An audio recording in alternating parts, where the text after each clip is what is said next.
आम्ही काही क्लिष्ट काही विषय बोलतच नाही आहोत की बाबा आम्ही मतदार याद्या दाखवलेल्या आहेत, मतदार याद्यांमध्ये बाबा घोळ आहे. थांबा ना, मी पण आलोय पहिला. मतदार याद्यांमध्ये घोळ आहेत आणि मतदार याद्यांमधले घोळ त्यांच्या समोर ठेवल्यानंतर मला असं वाटतं की ते आणि राजकीय पक्ष यांनी मिळून या याद्या सुधारल्या पाहिजेत आणि याद्या सुधारूनच निवडणुकांना सामोरं गेलं पाहिजे.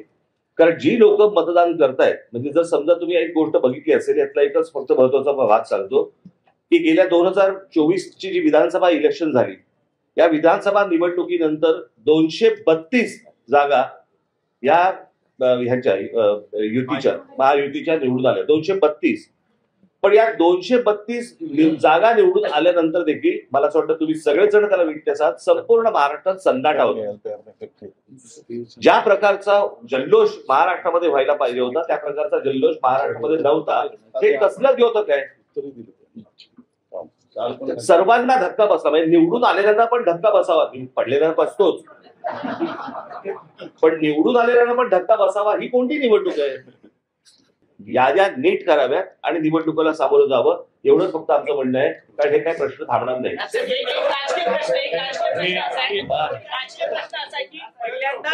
निवडणूक आयोगाच्या निमित्तानं तुम्ही महाविकास आघाडी बरोबर दिसता, तर मला असं वाटतं मी 2017ला पण दिसलो. प्रश्न असा आहे, मी तुम्हाला एकच गोष्ट ते असेल किंवा नसेल तो विषय नाहीये. प्रश्न असा आहे की या सगळ्या याच्यामध्ये एक गोष्ट लक्षात घ्या, आता निवडणूक होणार कशी होणार हे महत्वाचं आहे. कोणाबरोबर होणार हा आत्ताचा विषयच नाही. आणि ही तुमच्या जर लक्षात असेल, कदाचित त्या पत्रकार परिषदेला जर समजा तुम्ही असाल, तर 2017ला पण मी हेच बोलत होतो. तेव्हा पण होती तेव्हा पण खरं तर याच्यामध्ये त्यावेळेला अजित पवार पण होते. त्यावेळेला यायला पाहिजे होतं आणि त्यावेळेला ते तावाने बोलत पण होते, ते सांगत पण होते त्या सगळ्या गोष्टी. असं धन्यवाद. मला येऊ का कुणी तू उद्या माझी मिमिक्री केली तर माझ्या अंगाला भोकं पडत नाही. हे जे मिमिक्री करणारे मिमिक्री करत राहतील, काम करणारा मी कामाचा माणूस, मी काम करत राहील. मी आज माझ्या शेतकऱ्यांच्या करता महत्वाचे निर्णय घेतले. मी आज माझ्या बिबटच्या संदर्भातलं जे संकट माझ्या जुन्नर, खेड, आंबेगाव, शिरूर, पारनेर अहिल्यानगर आणि अकोले अहिल्यानगर इथं आलंय. काही जण तर मला म्हणले की दादा हवेली तालुक्यापर्यंत काही बिबटे पाहायला मिळत आहेत. हे मोठं संकट आहे. कधी इतकी मोठ्या संख्या वाढलेली नव्हती.